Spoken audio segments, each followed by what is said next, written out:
This episode is sponsored by Smart Travel, a new podcast from NerdWallet. So we've all got them, haven't we? That one friend who always finds the best travel deals, who always picks the right cars for points, and who somehow ends up in first class while you're back in the middle seat in coach. Well, Smart Travel is like that friend, but in podcast form. They cover all things travel finance, like how to book busy season trips without that busy season sticker shock that we all hate, how to avoid paying for upgrades you won't use, and how travel advisors can snag secret perks you didn't even know how to ask for. How useful is all of that. So travel smarter and spend less with help from NerdWallet. Follow Smart Travel wherever you get your podcasts. Armchair Explorer is a part of the Voyescape podcast network. Check out all of their shows from around the world at voyescape.com. Hey guys, welcome to the Armchair Explorer, where the world's greatest adventurers tell their best story from the road. My name's Aaron Miller. I'm a travel writer. And this episode, we are tackling the toughest mountain bike race on the planet. It's called the Silk Road Mountain Race. It's 1,200 miles over the mountains of Kyrgyzstan. And the woman who we're racing with is not only an incredible athlete, she also has an incredible personal story, which I know you're going to love and be inspired by. Are you ready? Yeah, me too. Let's go. So taking us on this journey is Cat Jaffee. She's a bikepacker, an explorer, and an extreme endurance athlete. She's also an incredible writer and podcast producer, and you can check out her latest work, Guardians of the River, which is an 8-part podcast series made in collaboration with National Geographic about the Okavango Delta Wilderness Project. Just search it up anywhere you get your shows, and I'll link to it on the episode page of the website too. It is a masterpiece, and I don't use that word lightly or often. Not only is it an incredible story, it's powerful, it's gripping, it's important, but the sound design, the atmosphere and music of it, which was all recorded on location in Africa, is literally among the best I've ever heard. You can also connect with her directly on Instagram at naturevert, which I'm taking is kind of not an introvert or an outrovert, but a naturevert, and I'm totally stealing that, by the way. I love it. You can also find more about her and her podcast production studio, which actually is based in Denver near me. I love these guys, and you can head over to houseofpod.com to find out more about what they do, more of their shows, and all of that good stuff. Finally, as always, just a quick request to you guys to say, if you are enjoying the show, please help by spreading the word. It really is the best thing you can do. Follow and subscribe, leave that glowing 5-star review, or simply tell a friend, a fellow explorer, or someone that needs an escape. It really does make a huge difference. So thank you for whatever you can do. The social media is at Armchair Explorer Podcast across Instagram and Facebook. The website is armchair-explorer.com, where you can find background information on each episode, book trips inspired by the show, and sign up for the newsletter. Now, I have been quite far behind in sending these out, but I'm kicking that back off with this episode, and it will feature lots of cool stuff from this story, from the other stories, some of my personal reflection on it, and lots of stuff that you can't get from the show or the website, including my tips for some of the best travel podcasts to listen to out there. But don't worry about that right now, because we are about to head out to the absolutely beautiful high mountains and remote valleys of Kyrgyzstan, where nomadic families still live as they have for centuries. And once a year, a group of absolutely insane extreme cyclists gather here to take part in the toughest mountain bike race in the world. But first, let's hear how Kat got into this crazy stuff in the first place. I got into the notion of ultra long distance bikepacking when I was living on the border of Turkey and Iran, running Balyolu, which was a honey tasting trekking company. I was working as a Nat Geo Young Explorer documenting traditional beekeeping routes, and I had magically, because it's more affordable there than most places, I had a 5-bedroom house. And so I listed it on Couchsurfing. And basically anyone who was trying to bike across the world going through Turkey somehow ended up at my house. I was kind of the gateway. I mean, people would come and stay with me for months because they'd been bitten by a dog and had to get medical treatment, or they wanted to drop their stuff and go over to Iran and then they didn't come back, And it was like, what are you doing in Iran, Alex?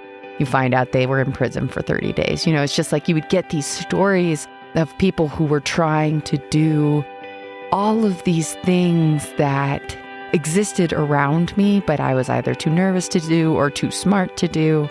And so I was treating all these wounded soldiers coming in from the trials of being out there. But, they all had just the sun crust on their face of the way that, being outside all day, every day just bakes you. And their calves were ripped and they smelled actually good. There's a certain smell of people who are just out there every day, experiencing the world in that way because there's no protection. You're not in a car.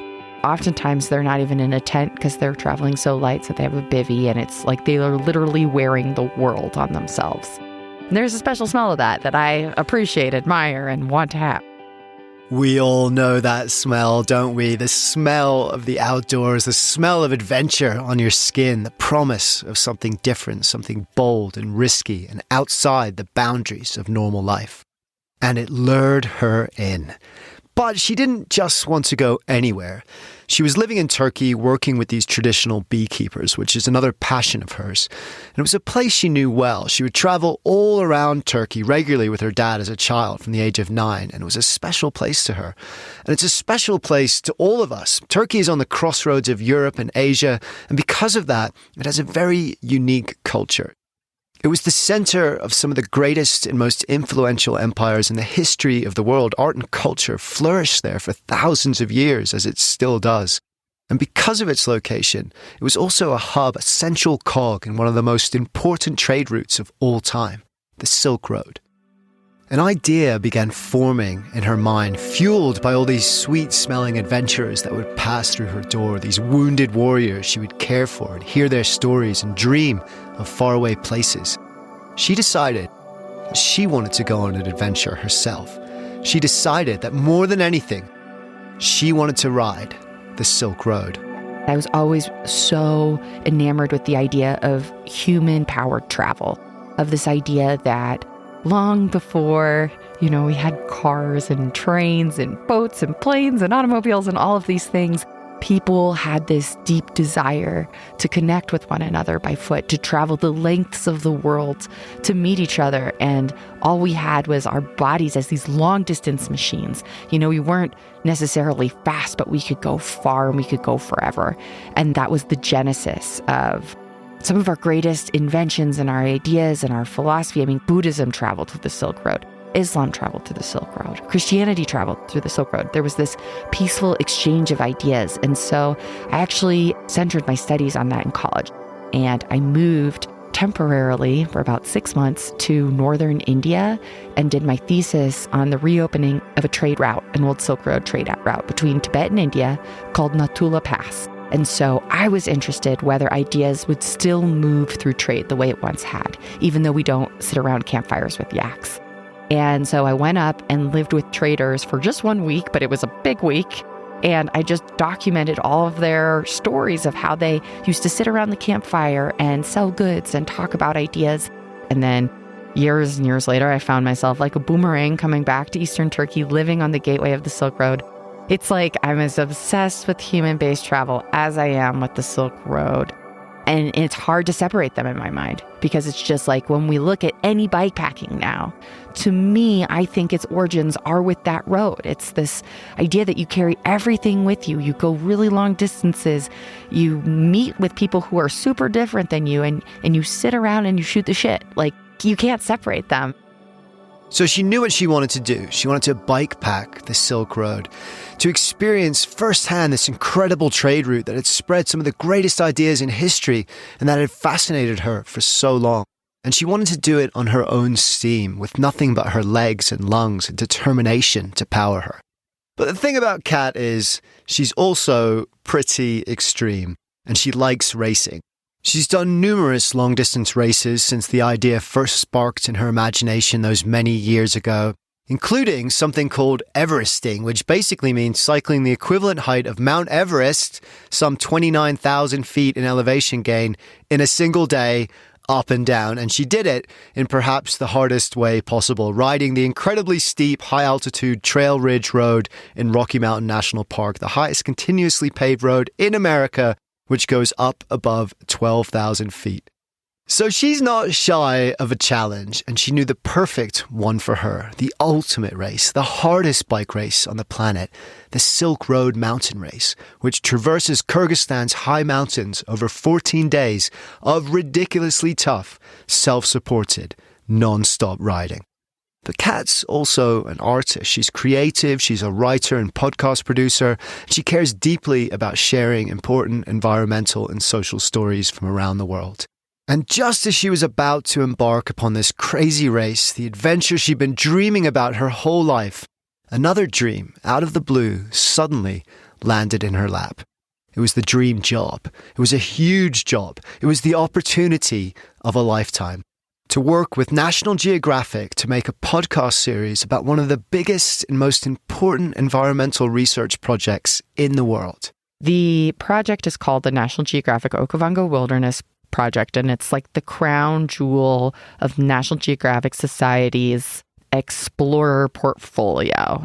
You've got this incredibly, quote-unquote, pristine wilderness, the Okavango Delta, which is an endohoric delta, endohoric meaning doesn't reach any ocean or sea. So it's all inside southern African subcontinent, intercepting Angola, Namibia, Botswana, with side rivers that are kind of branching out into Zambia, Zimbabwe, even going as far as Mozambique, providing all of this fresh water for all of these elephants and all of these lions and all of these hippos. And then you have a really rich indigenous community. And then it all starts in Angola, which is the most heavily mined place on the planet. So it's an area that people haven't been able to access for 40 years. And then all of a sudden, this project makes it in. And as Angola is starting to open up, follows the whole water system with traditional boats, with people from all the different countries, scientists, biologists, and indigenous people, to understand the path of the water and get a better sense of all these mysteries around that water system. So it's just a massive project, and it's been going for a while. And so I'm sitting in this entourage of Land Cruisers for 40 days, driving the equivalent of the length of Africa 5 times, vertically, up and down, up and down, up and down. And it was just, especially for someone who's trying to train for the Silk Road Mountain Race and being in the most heavily mined region on the planet, I can't go anywhere. So it took a lot of creativity and perseverance to be able to push through and get access and trust from local communities to participate, host, be part of the podcast outside of the respective expeditions. So, I spent 4 months out there. Sometimes I was hitchhiking because I didn't have a car, and I was outside the formal program and just trying to get the stories I would get. And in different instances, when you're kind of hitchhiking across the borders of like Zimbabwe, Zambia, and Botswana, the car quality is not always great. So like multiple times the wheels would go flying off while we're like at top speed, and the car is kind of wobbling and shaking as it like careens to a stop as sparks are flying off the hub. And I'm just like, I'm going to die now. I'm going to die now. I'm going to die now. And like at one point I did rent a car, and I was driving through the Chobe National Park area, and I got a flat. And of course, as I'm out fixing the flat, some tour operator stops by and goes, there's a lion right there, right?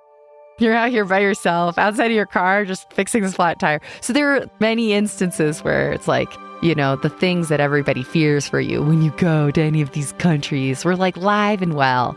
But that's not actually what risked my life. As the trip went on, painstakingly piecing together this impossible story in really difficult conditions, she started to feel that something wasn't right. She felt herself getting weaker. She was tired all the time. She started having pains in her body. She couldn't eat. But the story was so important, not just to her, but to the project, to the local people who she was recording and giving voice to. National Geographic were relying on her. It was a huge opportunity that she didn't want to blow. And she was on her own, with no one to help her. So she pushed through the pain and sickness and worked 24/7 to get what she needed in order to piece this story together when she got back home.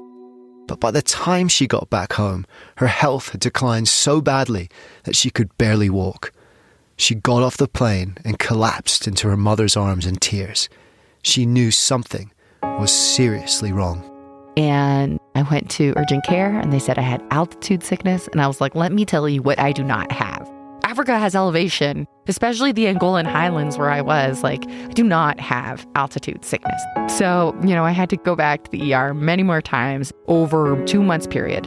And being misdiagnosed, having surgeries, going to so many specialists, I learned that I had malaria, dengue fever, and ovarian cancer. And that in some of my surgeries, because people didn't believe that it was possible that a woman who's in her early 30s and is presenting as if I just have basically these balls of blood, that they would be cancerous, didn't even check the pathology.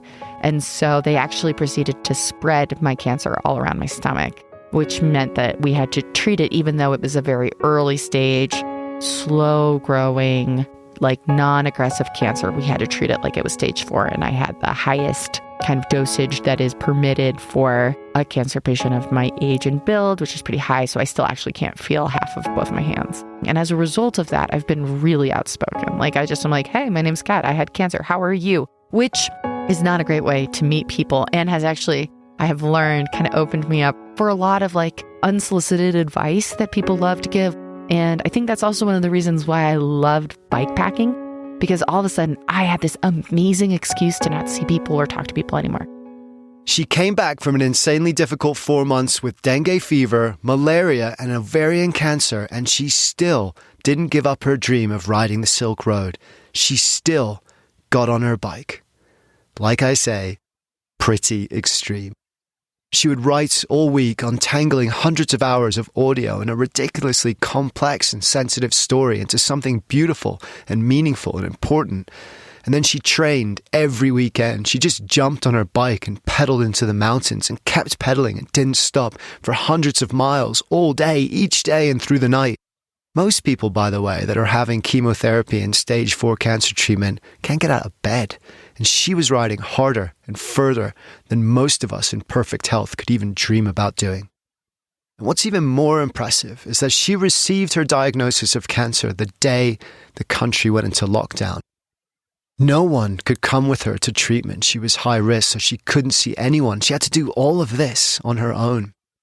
All she had as solace, as escape, as a way to reset all the fears and stress and physical hardship she was going through, was her bike and the open road before her. It was incredibly tough, but so is she. And she would need that toughness, that fierce determination, because the Silk Road Mountain Race is the hardest mountain bike race in the world. And she was not going to let anything stand in the way of her dream. The things that make this supposedly the hardest race in the world is actually not the terrain. Very often I'd find myself being like, this is so straightforward. This terrain is so easy. But then you multiply that one bit. This is, not that hard of a climb, or this is not that bad of a washboard road, or this isn't that rocky of a descent, or this isn't that annoying of a steep meadow at 12,000 feet that you have to walk your bike. But you just compound those things over 14 days and 1,200 miles. And all of a sudden, the terrain is really hard. So it's the fact that in order to complete the race, you really have to do a century day every single day, back to back with a fully packed bike. And you're talking about 14 days. And then it's the climate. So you're going from scalding hot desert to just blizzard mountain pass. And then the route itself doesn't follow any trail, any set course. They change it every single year. And there were times where I almost threw my bike because I was just I can't find the route. And it's the middle of the night, you're doing it, and there's dogs that are attacking you. And then there's always people nearby on horses. And then there's little children at every point of this course. And sometimes they're throwing flowers and giving you apples. And other times they're throwing rocks and holding strips of rope across the road. And then as a biker comes up, they hold up the rope and then they tie you up and then tie you to a tree. And then you have to cut yourself open with a knife. Wait, what just happened there? We just went from people throwing flowers and what seemed like this beautiful communion of cultures to being taken hostage by child terrorists and having to cut yourself free with a knife. This isn't just the hardest bike race in the world, it's also, surely, the most surreal. So there's that element that you are just in a really like remote, dynamic living place for people where they don't see very often 100 super weirdly dressed, bonk smelling, trashy international cyclists all roaring through who say they can't stop. They're self-supported. They got to keep going. And everybody's like, oh, the winner gets $1 million. You know, like they all have these rumors. They're like, yeah, they're doing it because they'll become the new elected leader of this small country if they win. And it's like, they'll ask you eventually, like they all want to know. And you're like, no, I pay to do this. And they're like, you're paying money? And you're like, yeah. And they're like, and what do you get if you win? And you're like, honor. Yeah, when you put it like that, it literally makes no sense at all. But then again, as we'll see, good sense isn't exactly a common trait among the handful of riders that dare to compete in this race. To complete it, you need to cycle about 100 miles a day, every day for 2 weeks straight, over a seemingly endless series of high-altitude mountain passes on rocky dirt, single and double-track paths with the worst weather in the world looming over every high peak. In total, they will climb over 115,000 feet. That's about 4 Mount Everests. And you have to do it all completely unsupported. You can't accept any help whatsoever from anyone. No shelter, no food, no water. You need to carry everything yourself, camping out in the wild or just riding through the night. And you need to do it quickly too. The race is split up into 3 checkpoints and you only have a certain amount of time to reach each one. If you fail to reach your next checkpoint before the allotted time, your race is done. You've scratched. But in order to reach those checkpoints, you've got to ride 16, 18, maybe even more hours a day on heavy bikes, and you need to follow a very specific course mapped out on your GPS. If you deviate from that course, which is often very difficult to follow and over barely recognizable roads, if any at all, if you deviate from that one little bit, you're out. Only the toughest riders in the world even attempt it, and of those that do it, only a fraction make it to the end. But exactly 1 year to the day after getting her cancer diagnosis, Cat found herself on the start line of the toughest mountain bike race in the world. The adventure was about to begin. It took a lot just to even get to Kyrgyzstan. It was hard to get there, hard to come back. But something very funny about Kyrgyzstan, everything, I would say, writ large, is a little off. Like it's not exactly the way you'd expect. And that starts with when you land. So all the flights in Kyrgyzstan take off and land 1 a.m. and 4 a.m. So the early hours of the morning is when that airport is active. You fly in just the middle of the night and fly out the middle of the night. And this place is active. Bishkek airport is the only airport that is popping at 2 a.m. So, you come in and it's a party at the airport. And then being in Bishkek, it's very cool. It's a super modern, posh, fun, hopping city, but the mountains are right there. It's like, it feels like a fake backdrop. It's just, it doesn't seem real in that country. I mean, it's 80% mountains. They are so high, and you're on the border of, China and Tajikistan, and it was incredible. And starting the race was incredible, largely because also, much like the airport, everything is a little off. So the race was supposed to start at 10 p.m. at night and didn't start until exactly 4:20 a.m. the next day because, of course, there was a big snowstorm on the pass. We're talking about August. A big snowstorm on the pass to the race. All the bikes got stranded in a tunnel. And then they had to find a place to put, 99 bikers in the middle of Talas, which is a tiny village. And so all the bikers broke into a decommissioned Soviet hotel. It was under construction and hadn't been used for quite some time. And I slept in a bathroom that was all plugged up and people kept coming in all night and I had to just shoot up. Nobody has any of their stuff because all of our bikes are packed ready to go. But I did have my rain gear on. So I'm in my rain gear on and I just shoot up and be like, the toilet is broken. And then, the race goes off and like the mayor is there at 4:20 a.m. with a microphone, which is darling. Like we had all these politicians that would pop up at various points in the race. And every time they're basically just re-summarizing, like, thank you for coming to my country and not dying here. We all kind of like giggle and then proceed because it's just like, we are an international disaster, but somehow making it through. The call to prayer is going, the sirens are going, the mayor is waving us off, dogs are barking and chasing after you, like already trying to like chomp on a cyclist's calf.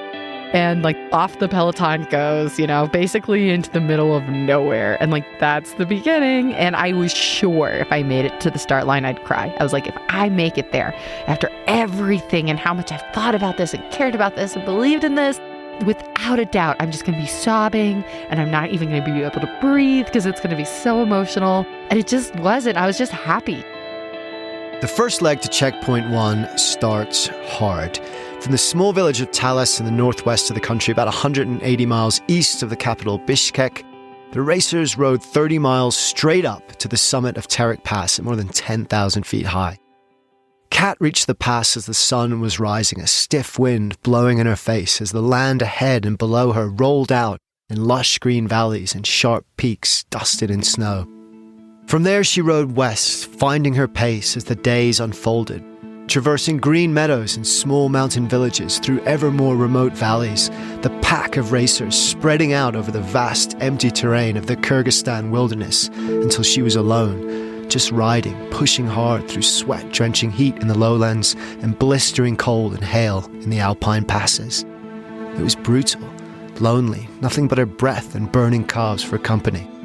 But it was also unbelievably beautiful and exactly where she wanted to be. You're on the Silk Road.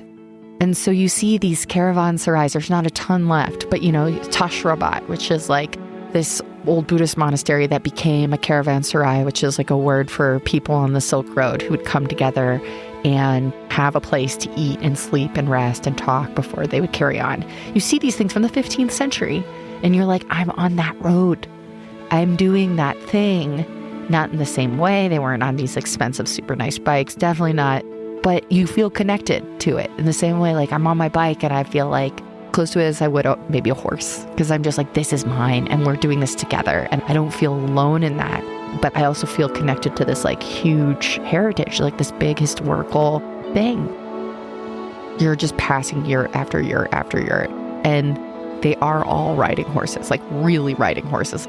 I saw what had to be a 4-year-old ripping across these Central Asian steppes just at Mach speed, dust flying, galloping on this enormous horse, bareback, as like yaks spread on either side and like the sun set. And here I was just like, on my bike, like so far down the road. And they look at you and they're just like, my vehicle is so superior.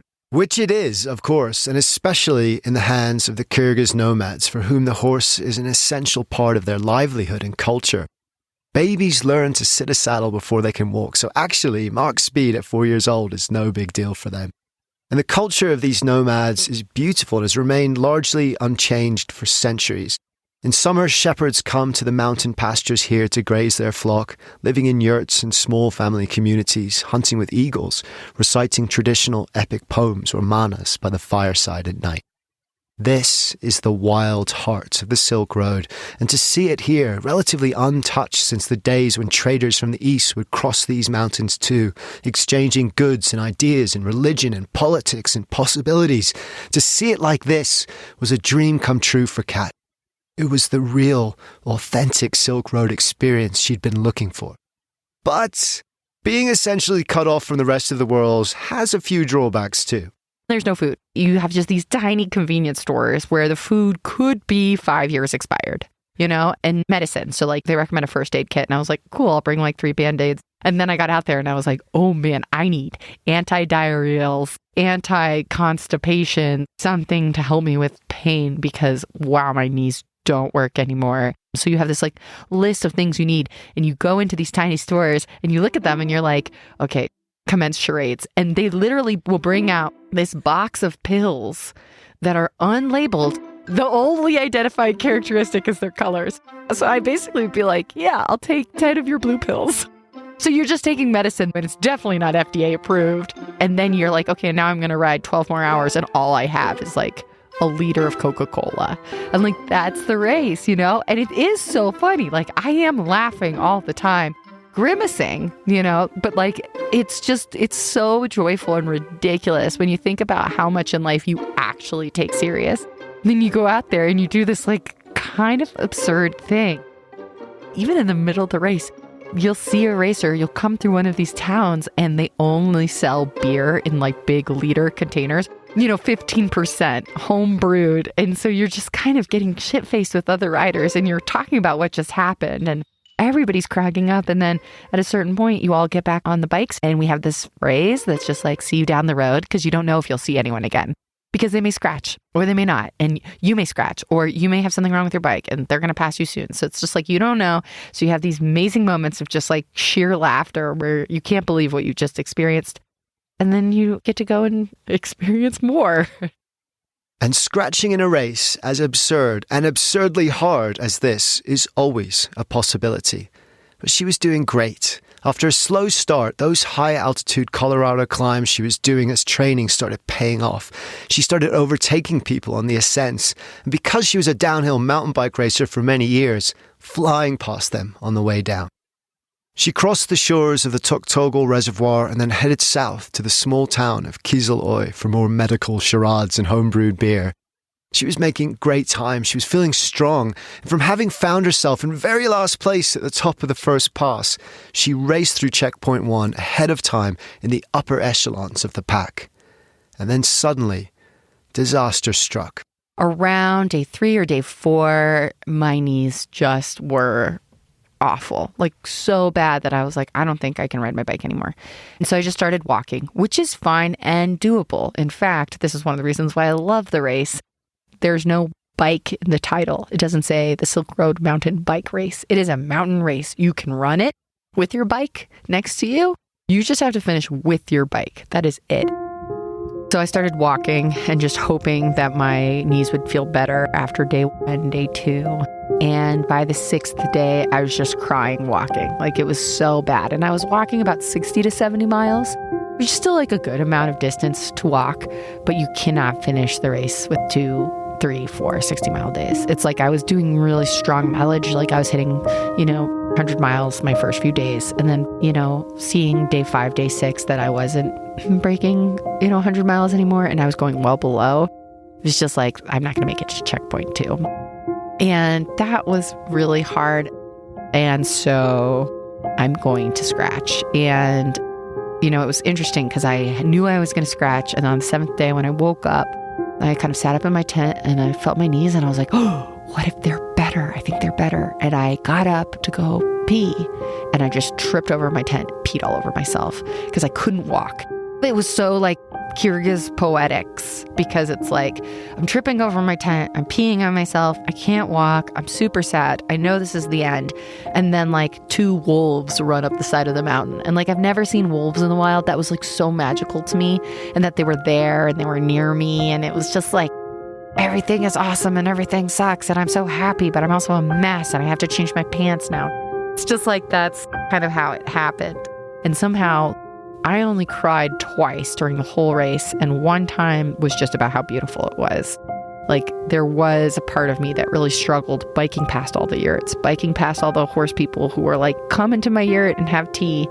And I had to keep saying no, and that was really hard. And I cried about it because it's just sad. Like, you bike because you want to connect with people, and then you can't because you're in a race.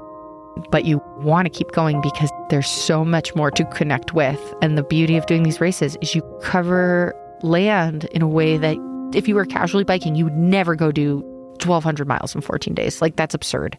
So you just get to see and experience so much. So you want to keep going. You want to keep racing. But you also really want to go with Miriam to her yurt and meet her family, And so the nice thing about scratching was that I got to split my time 50-50. I spent 50% of my time racing and 50% of my time traveling through Kyrgyzstan. She didn't finish. And actually, the only thing she did wrong, the only mistake she made was that she switched shoes just before she left. And that made her change her riding style ever so slightly, which in effect negated a lot of the pre-race strengthening work she'd done. And without that, and through the extreme nature of the terrain she was riding through, her knees just blew out. There was no chance of continuing. But actually, although she desperately wanted to finish and she'd worked so hard to achieve that, it was never really about that. Because Cat was riding two races at once, the Silk Road and her road to recovery, and the two things were inseparable for her. Her bike, those long rides out into the high peaks of the San Juans all weekend long, gave her the escape to deal with the stress and raw fear that her cancer diagnosis brought. It gave her the strength to fight it. And at the same time, dealing with the cancer and chemotherapy and the impossible task of producing the Okavango Delta story all at once gave her the determination, the resolve and inner belief. It gave her that quiet voice inside of you that you can't train for, that says, in those darkest moments, you can do this, you will be okay. One more step, one more day, one more turn of the wheels. That's the race that mattered. And that's the race she won the minute she stepped onto the start line. Plus, there was an upside to scratching because it meant she had time to see Kyrgyzstan itself, to be a traveller instead of just an extreme athlete, and see it at her own pace. And what she found was a country that, as she said in the beginning, was a little off, a little strange perhaps, but in a really, really nice way. Because Kyrgyzstan takes hospitality to a whole new level.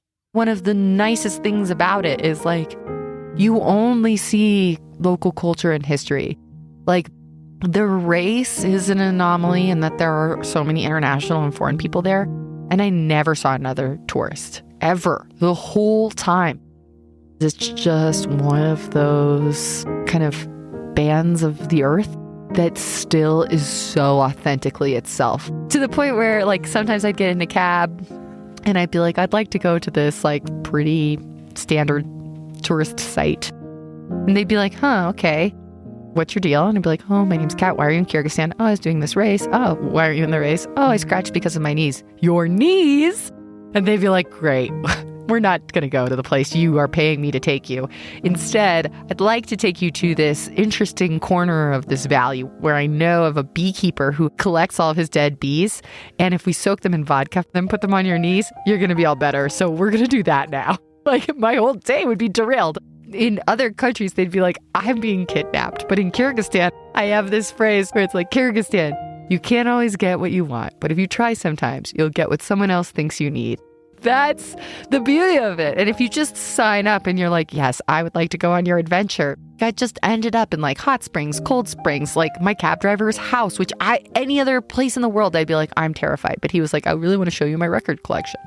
It's like, okay, here I go. And like, I have his mailing address and I'm going to send him a shirt of Led Zeppelin now. Like, there's just so much that is not smoothed out in Kyrgyzstan. And then if you're a traveler, that is like gold. I love that.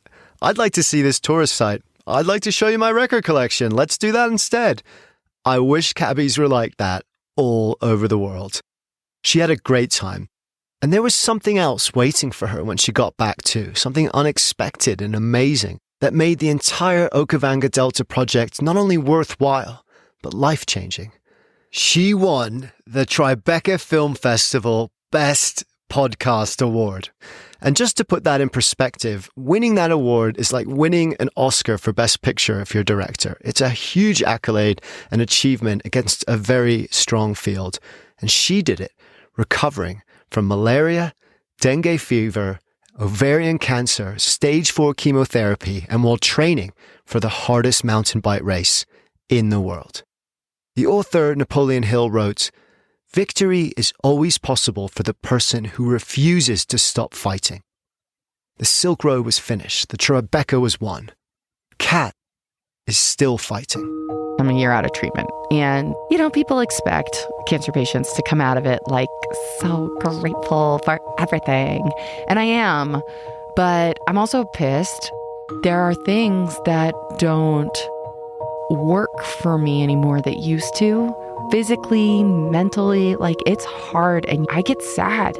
Also just with the amount of energy and pain and labor and time and loss, you're just trying to get back to where you were before. And you'd expect with that much investment, somehow you come out with a superpower. And the superpower is like, you get to be exactly what you were before. And that is a huge gift. And then you walk around and people who haven't had to go through this deep, dark experience with death, who have really beautiful lives, are still just complaining about nothing. And it's in your face all the time. The other thing is that I am constantly afraid I have cancer again, because within the first 2 years, it's like you have 50% chance of it coming back up. And they've seen little spots where they're like, we're going to keep an eye on that spot, and I still really know nothing about how cancer works. Am I fully over it? No. Am I in remission? Not exactly. I'm healthy and fine. I'm still totally terrified of having cancer. And for whatever reason, Monday, Tuesday, Wednesday, Thursday, Friday of a week, by Thursday, I'm losing it. I'm like, oh my gosh, it's back. My stomach is cramping. I hurt. And so Saturday, 8 a.m., no matter what deadline I was on, no matter what was happening, I drop my stuff, I get on my bike, and I ride until 8 p.m. Sunday night. Just ride. And by 8 p.m. Sunday night, I was just back to being me. And my body didn't hurt anymore. And I wasn't afraid I was getting cancer. At the end of Kat's time in Kyrgyzstan, there's a moment she describes where she recklessly gets back on her bike and cycles up one last mountain pass before she left. She just couldn't resist it despite her knees. And at the top, knees aching, breath panting, she looks out across the view ahead of her, an open road stretching to an infinite horizon of mountain peaks and rolling green valleys. And she thinks, what if I just kept going? The road would take her onto Tajikistan and Kazakhstan and Mongolia and China, and it called to her those faraway places as it did those many years ago in Turkey. It called to her as it had as a small child, listening to tales of the Silk Road told by her father. What if I just kept going? But she didn't answer that question until she'd got back and felt that nagging fear and doubt again, that terrible year of waiting she still had ahead of her before she would get the news that she was clear, the cancer is gone and her life could begin again. She's healthy today, she's feeling great, she's insanely fit and strong, but she is waiting still, and it's hard. But until that time is over, Cat knows exactly what she has to do. She knows where her solace and strength comes from now. They come from that road, from inside of her. And guess what? Cat signed up to ride the Silk Road mountain race again next year. And there's no doubt she'll finish this time, and no doubt she'll win her most important race of all too. Because victory is always possible for the person who refuses to stop fighting, for the person who stands up for just one more step, one more day, one more turn of the wheels. Thank you, Cat. Thank you for taking us on this incredible journey. You can connect with her on Instagram at @naturevert. You can also find out more about her and her podcast production studio by going to houseofpod.com. And last but not least, do not forget to check out her podcast, Guardians of the River. It is a masterpiece and you won't be disappointed. Thank you also to Mike Cumber, aka Sweet Chap, for his work sound editing this episode. He's an awesome musician and producer. His song Rummage opens every episode of this show, and you can find out more about him on Facebook, where he performs amazing cover tracks as well as his own material. Just search up @SweetChap, all one word. And if you want to check out some of his cool music videos, I think he makes some really creative, interesting stuff, then just head over to sweetchap.bandcamp.com. Or of course, you can just search him up on Spotify or wherever you get your music.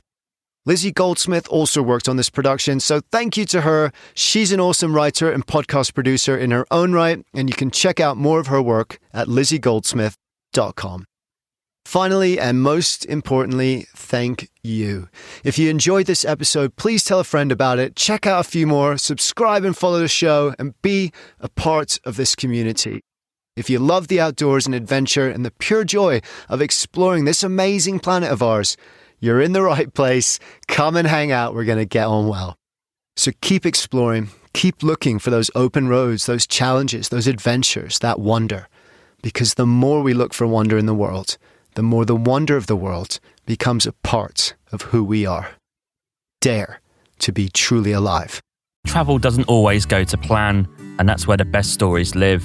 Welcome to the Winging It Travel podcast, where you don't just hear about travel, you feel it. I'm James Hammond, and I'm podcasting my own journeys from the road, sharing immersive soundscape episodes that drop you right into the moment, from busy streets to remote mountains. Along the way, I sit down with local people and fellow travelers to tell honest stories about life, culture, and chase an adventure beyond the routine. No filters, no fake perfection, just stories to tell, tips to share, and experiences to inspire. Search Winging It Travel Podcast on any podcast app, and let's wing it.